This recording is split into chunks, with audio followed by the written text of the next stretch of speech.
Hello everyone! It's another travel vlog for today. So kahapon, kararating lang natin from Taiwan. And for today, lilipad naman ako papuntang Boracay. Actually, it's for the whole family kasi dun kami mag-spend ng New Year. However, I have to book my flight a day earlier kasi may important work ako for tomorrow. And with that, kailangan ko rin mag-book ng additional hotel. So napagdesisyonan ko na itry naman magstay sa New Coast area. Doon tayo magstay sa Belmont Hotel. So tara, sama kayo, gala tayo.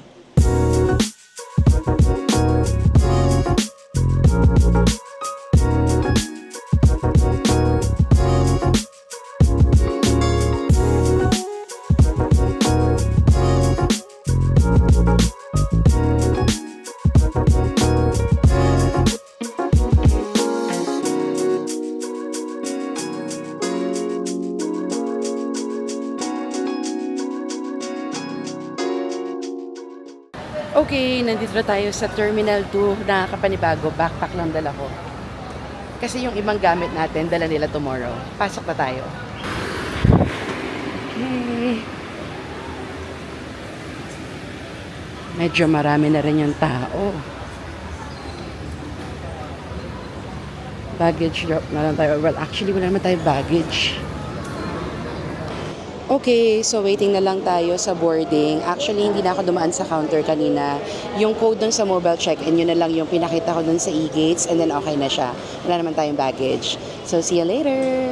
Okay, boarding na tayo. That's our plane. In fairness, so far, mukhang hindi siya delayed. Sana hindi. I think it's going to be a full flight. Ang daming tao kanina eh. Okay, nandito na tayo. Pasok na tayo sa loob.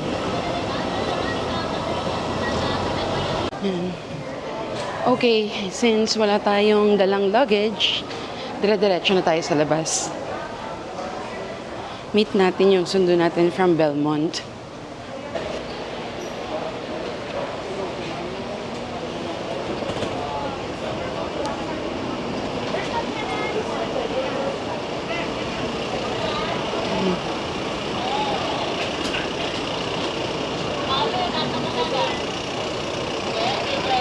Wala na rito sa gilid yung mga yung mga sa hotel representatives, wala na siya sa gilid So lumipat na raw banda doon, sa kaliwa doon. Belmont po. Abigail Hogdo. Hello, good afternoon. My name is Romnick, ma'am. Okay, eto na yung van.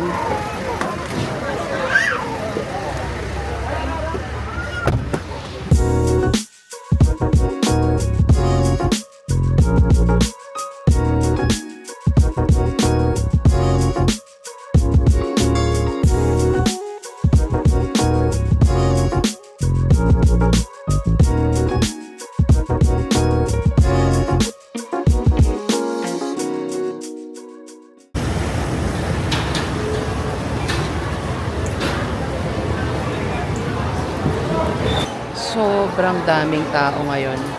Nagkasabay-sabay na yung mga magbabakasyon tsaka yung mga locals na umuwi, I think.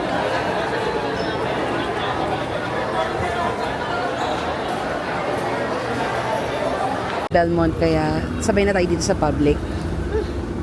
Hindi na mabuhay.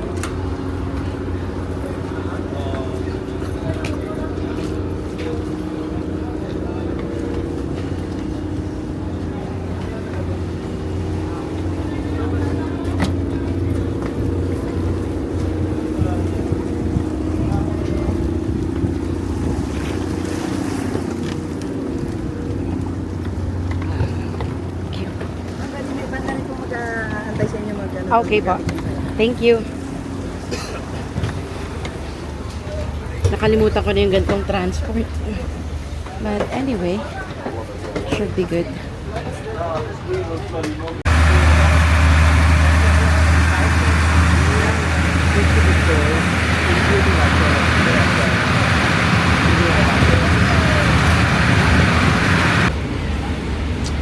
Okay, nakarating na tayo dito sa kabilang port. And nakakamiss yung comfort ng usual na transfer natin. Kami lang, huwag mga nga mong tawag din, adya? Kami lang makwat. Kaya nga niya, may dala ko. Karga ko sa... Ayan, yung mga usual na mga ibang resort na pinagstayan natin, dito talaga yung docking area nila. Tapos ganyan yung mga gamit nila, yung mga speedboat. Ngayon, hinahanap natin yung Belmont van. Dapat nandito lang yun somewhere. Ayan, baka si Kuya. Grabe, ang gulo. Pagdating dito, wala na, hindi na namin nakita yung representative ng Belmont. Ewan ko kung nasa na siya. Pero mukhang contracted sila through Southwest. So, antayin na lang daw natin yung tawag ng Southwest sa Belmont Hotel. But still, it's chaotic. Okay. Pwede ba sa harap, Kuya?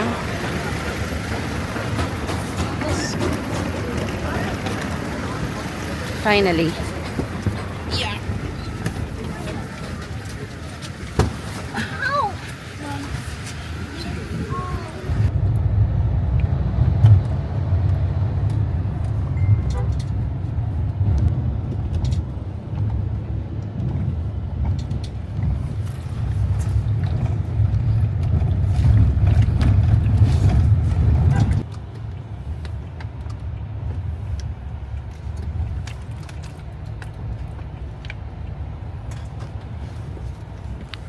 Okay, nandito na tayo.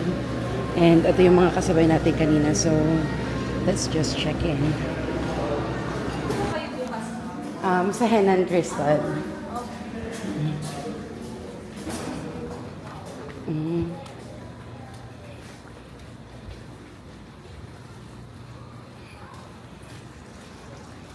May 7-Eleven din po dito.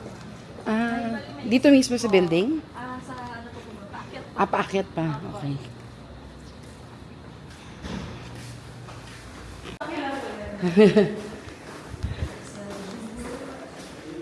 Saan ba kayo galing ba? Antipolo. Antipolo. And then ilang days po kayo dito sa Boracay? 6 days. 6 days for 100 to 300 pounds. Minsan po na magulo, bali sa Belmont Cafe po, sa Belmont Cafe, and then sa ballroom, bali double buffet po. Okay. Bali yung room niyo po ma'am, yung view niya po is sa Savoy. Okay. So, dito tayo. 1602. Yes po. Alright. Okay, finally, nandito na tayo sa hotel natin. We're staying here at Belmont Hotel dito sa New Coast. Pakita ko sa inyo yung room real quick, okay? Okay, so ayan. Pagpasok mo, left side, there's already the bathroom. Ayan yung toilet. They have a bidet. They have the towels. And this is the shower area. Ito yung pinaka pang-separate niya, curtain lang. And then you have a full-size mirror here. Tapos, yan, there's robes, safety deposit box, and this is the bed. It's a queen-size bed, and ito yung TV. Then, merong mini sofa dito. So, sa side na to, ito yung working area nila. May kettle, may mini fridge, ayan. And then, dito sa labas, may mini balcony din. Tingnan natin. So, ayan, pwede ka mag-coffee dyan. And ito yung view natin. Si Savoy Hotel. Yeah. Actually, plano ko sana mag-ikot-ikot nga dito mamaya. Kaso, parang sarado yung mga establishments dun sa baba. Noong nakaraan punta namin, open siya eh. Pero nakita ko kanina like yung Potato Corner, sarado. Yung Gongcha, sarado. I don't know. Maybe it's because it's the holiday season. Pero yeah, plano ko sana mag-ikot-ikot. Pero we'll see. Tingnan natin kung anong gagawin natin later. Okay, so anyway, nandito na tayo sa room. Grabe, ang chaotic nung papunta rito. It's one of the most stressful transfers I've ever experienced here sa Boracay. Kasi, lumapag tayo or lumabas tayo ng airport mga 3 p.m. Nakarating tayo rito 5:20 p.m. na. Imagine that. Yung usual kasi na transfer natin, siguro mga 20 to 40 minutes, ganun yung range niya. Yung 40 minutes matagal na yon. Kasi paglabas mo ng airport, usually may sundo na tayo na van going to the port, tapos sa port, speedboat, tapos after mo ng speedboat, another van papunta na sa hotel. Yung in-expect kong transfer nila, parang ganun din, like sa Belmont mismo. Pero hindi, ang nangyari, napasa kami sa Southwest Tours. Eh di sana nag-avail na lang ako ng sarili kong transfer via Southwest, di ba? Mas mura pa yon kung tutuusin. But I think, ewan ko, baka lang nagkaroon sila ng sobrang daming guests, hindi na nila na-accommodate. Pero hindi talaga maganda yung naging experience. Like, super stressful niya talaga. So far, first impressions, ang naiisip ko kung uulitin ko pa to dito sa New Coast, probably not. Tinry ko lang talaga siya because it's only one night and for me to see kung ano nga yung vibe dito pag dito ka nagstay and kung okay ba tong Belmont. But anyway, tingnan natin yung ibang facilities nila. Try nating ikutin. So yung room natin, dito siya sa building na to. Ang tawag nila is Ridge. Tapos dadaan ka sa area na to. It looks nice but not very convenient. Papunta dun sa island, yan yung main building. So, nandun yung cafe. Doon din kayo mag-check-in and check-out. So, yan, dito siya. Okay, so, dito sa second floor, yung shore building, promenade, and swimming pool. Sige, tingnan natin. Baka dito siya. Yeah, dito nga siya.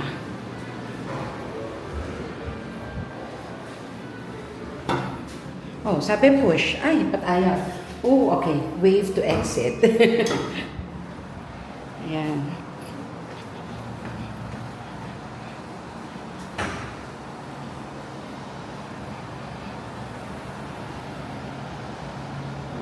Okay.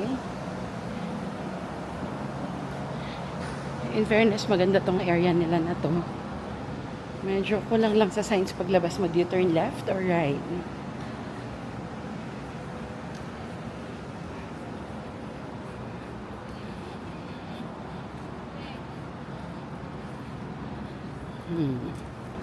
Okay, I think doon siya pababa. Let's go that way.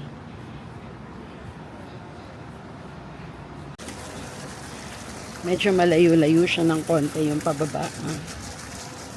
And I don't know kung beach access na rin yun. Pero we'll see. Oh, marami pang mga dinedevelop na shops dito.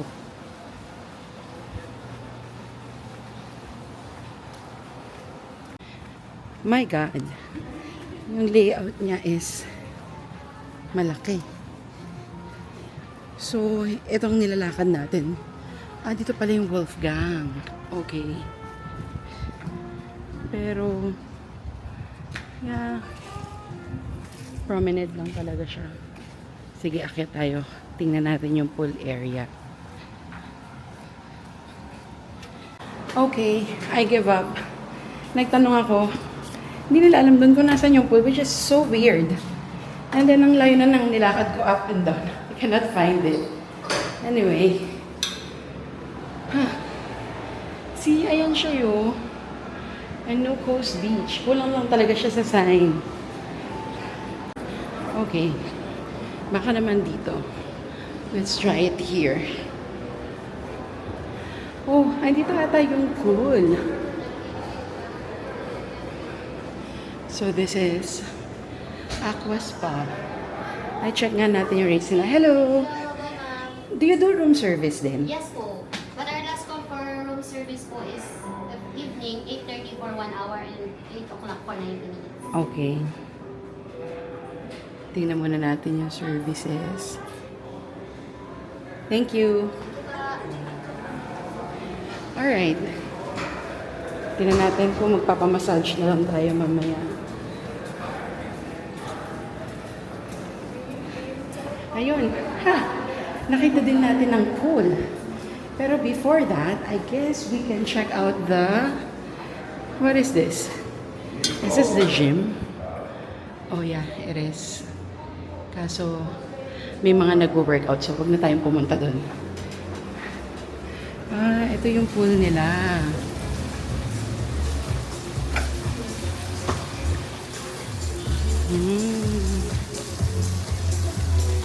And then may bar dito.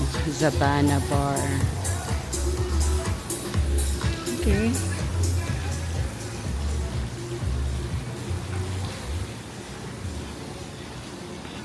Ito yung naririnig natin kanina nung nasa baba tayo. But yeah, hindi siya kalakihan. Ganyan lang siya.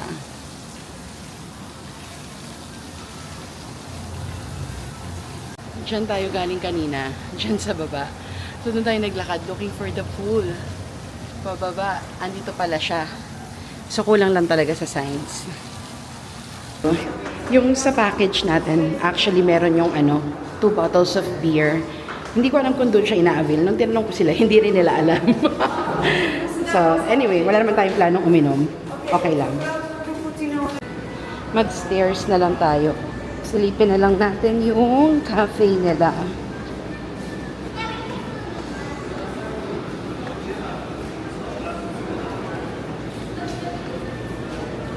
So yan, like what I've said earlier, doon yung pinaka-reception nila. Doon tayo nag-check-in. And then, I think, this is the Belmont Cafe. So dito rin ata yung breakfast nila. Oy, meron silang gelato. Asan yung price? Ayun. Sige, tingnan natin. Try natin siya later. And then may ATM din dito. And they sell, meron silang panaderia. Sayang, ubos na yung iba. Anyway, but yeah, hindi tayo papasok dun sa cafe, but there it is. Parang ang liit niya, no? Kumpara sa number of buildings that they have. But yeah, that's most of the facilities. Hindi tayo makakapunta dun sa papuntang beach kasi madilim na. Let's try to check it tomorrow na lang. Merch area. Okay, balik na tayo sa room. Bago pala tayo bumalik sa room, nakita ko to. So, meron sila ditong alfresco. And they have a movie night. Ayan. This is nice actually. So, yan yung show for tonight. And malaki rin ha.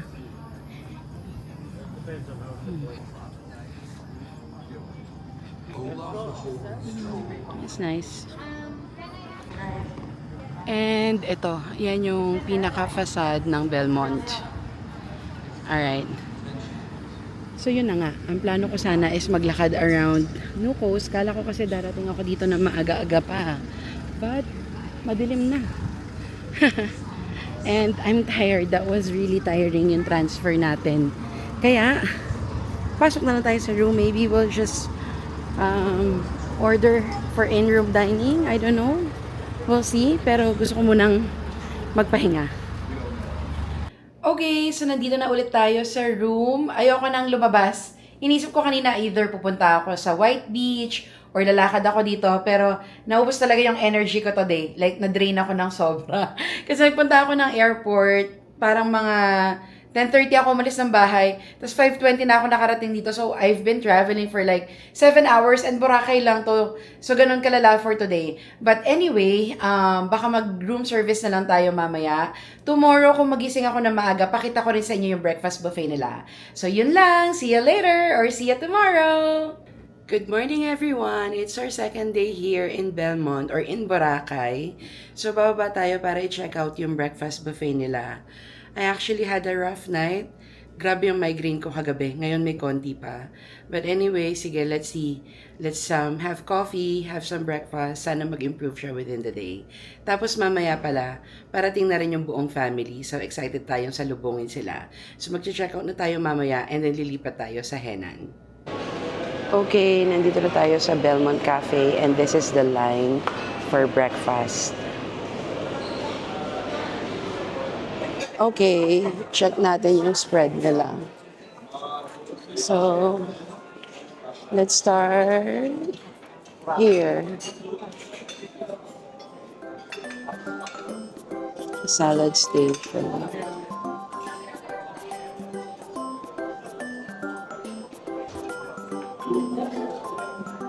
Cheese platter. And ito, mga gulay. This, their cereal. We have milk here.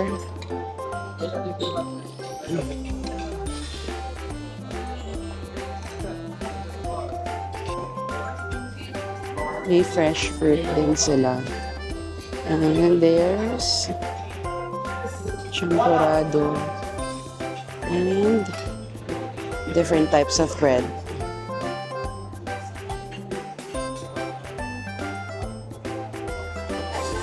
Chicken lomi. Coarse rice. Fried rice. Bami. Bami na bangus.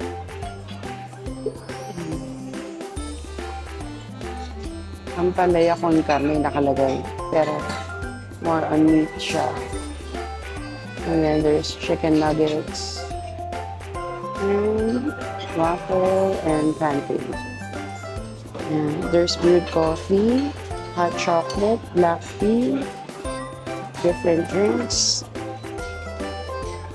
And dito yung egg station nila. Okay, yun lang. Hindi naman kalakihan yung spread, but let's get some food or coffee priority. Okay, here's our breakfast. We got the hot choco, daing na bangus, then bread, pancake, banh mi, and then rice. Try na natin siya. Start with hot choco. In fairness, masarap. Lasang instant, pero pwede na rin.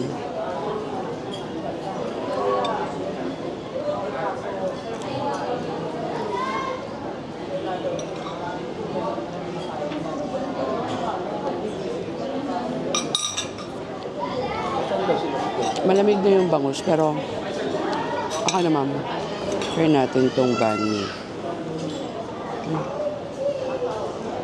May tinig yung bangus.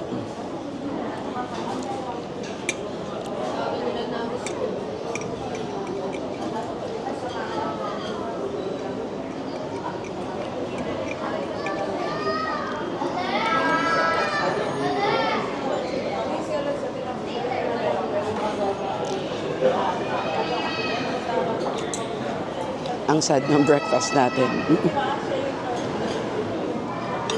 Pancake.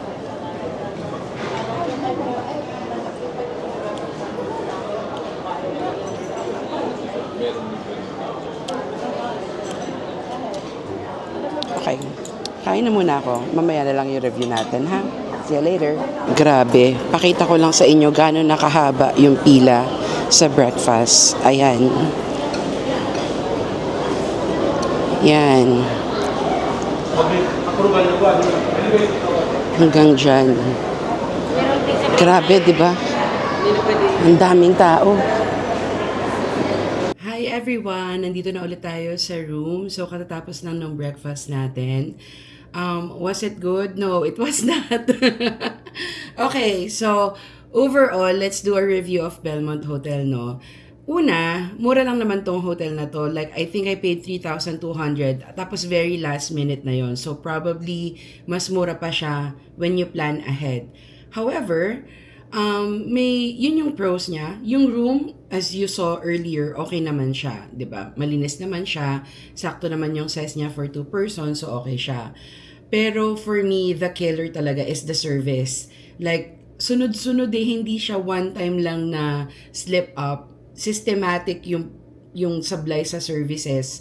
So una yun nga, yung sa transfer nagkaroon ng aberya, like wala daw available na speedboat, so mag-public boat kami, which is okay lang naman sana. Pero pagdating dun sa other port, wala na, kanya-kanya na. Like, I have to chase to find out saan ako sasakay papunta rito na van. Kasi nga, nalipat kami dun sa Southwest.